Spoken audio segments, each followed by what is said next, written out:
Long past midnight, Keisha Valentine and her 15-year-old son Earl are asleep in their bedrooms, and the house is locked up tight and quiet when a crashing sound jolts her awake and out of bed.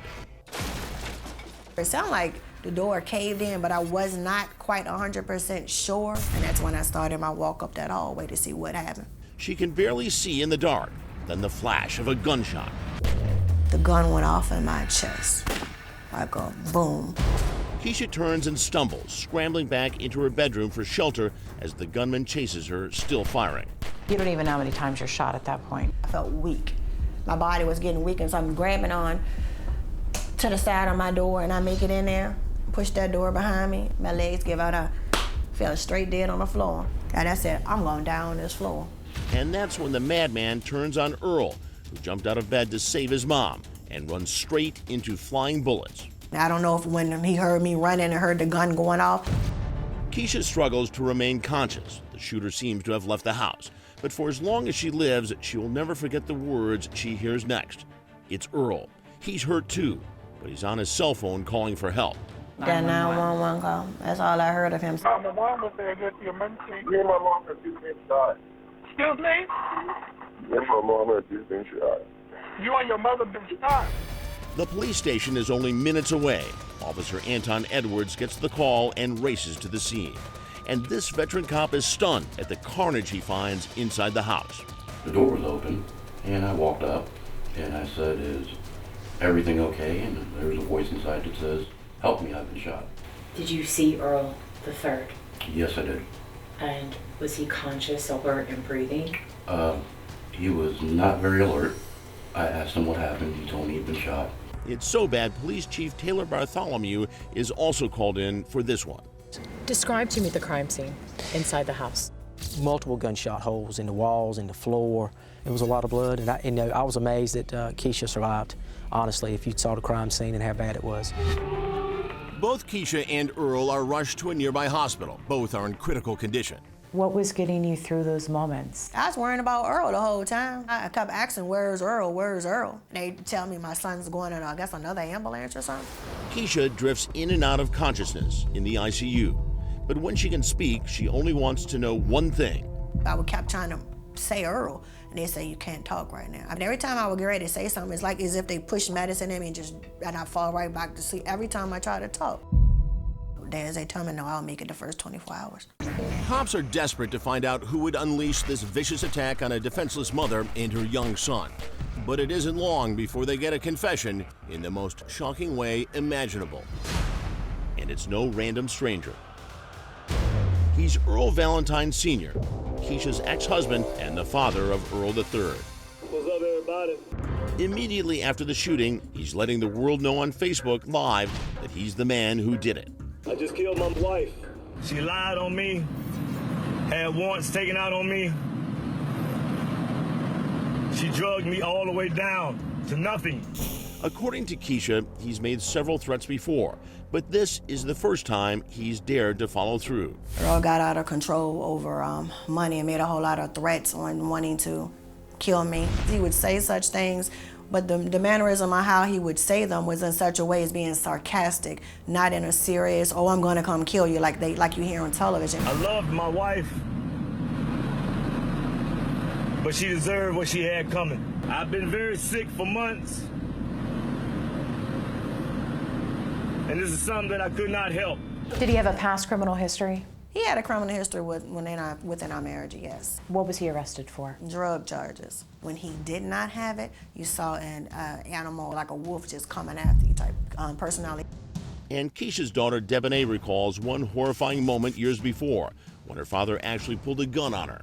So your father put a gun to your head and wanted money from you? Yeah, pretty much. And you had an order of protection in place against your own father? Because he was that dangerous of a man. Yeah, he was. And now Chief Bartholomew manages to get on the phone with Earl as he's on the run. He gets a blood-chilling response. What was his state of mind during those conversations? He was concerned about whether or not he had actually killed Keisha Valentine. He wanted to know, was she dead? I relayed to him the harm that he had caused to his son, And I could tell at that point he was kind of in shock about that. The chief quickly realizes this unfolding tragedy is far from over. At that point, he had indicated to me that he had planned to cause harm to the rest of her family. So, I mean, our concern was making contact with them and making sure they were safe. So I don't know if I'm gonna make it where I'm going, but if I don't, I wish all of you a good life.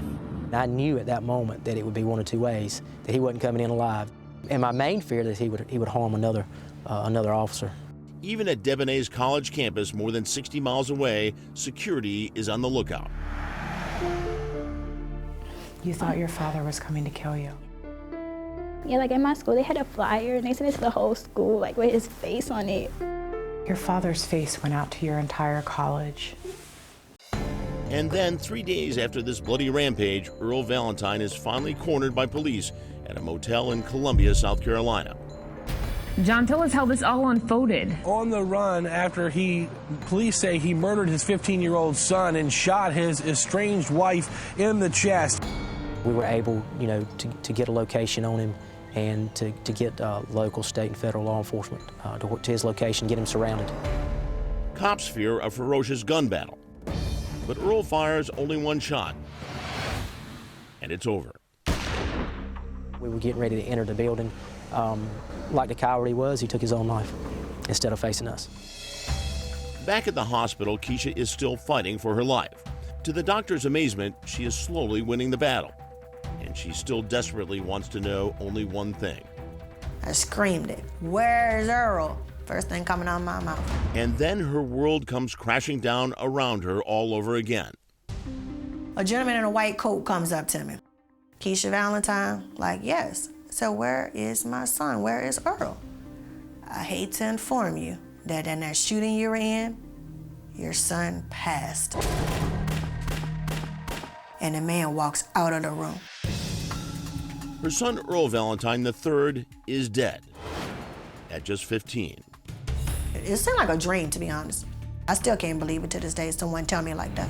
Gunned down at the hands of his own father.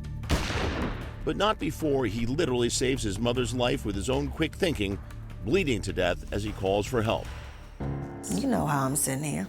I know. You have a lot of faith. And I gotta be strong for him, because he made the call to get me where I am today.